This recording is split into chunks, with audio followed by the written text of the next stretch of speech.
mga 2017 lang yan. Nandyan lang yan. Ng barkong yan. Pero papaayos nila yan eh.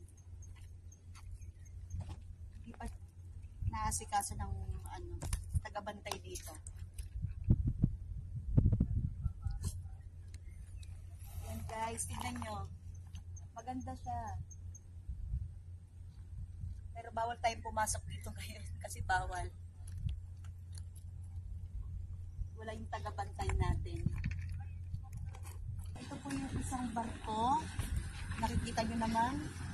Yan, bago, namulukot din siya. Matagal na rin siyang nakano dito. Pero, yung inaayos nila yan, mga guys. Kaya,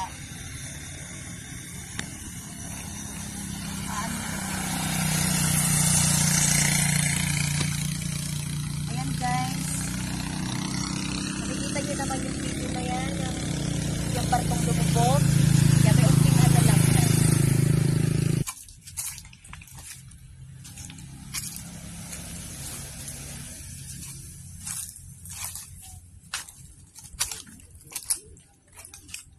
Dito yan. Yan yung barkong matagal na dito sa amin.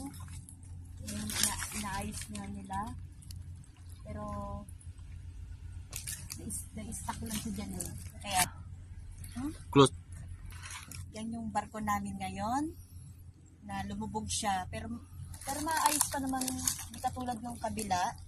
Ito medyo bago-bago pa.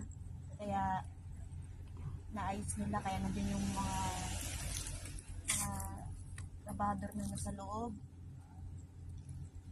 At inaayos nga nila yung barkong yan.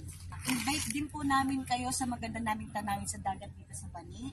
Ayan po, napaka linis po ng aming dagat.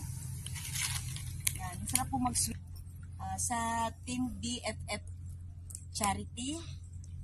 Ayan po, invite ko po kayo dito sa aming dagat. Ayan po, welcome po kayo dito. Yan, napakalinis po yan. Pwede po tayo dito pwede rin po tayo dito mag-picnic. Yan, nakikita niyo po yan. Dulas nga lang yung bat ko. Pero, pwede naman po. Pwede po kayong manguha ng shells dito. Marami din shells dito sa amin. Yan. Kaso dito kayo pwede lulusog dahil malalim na.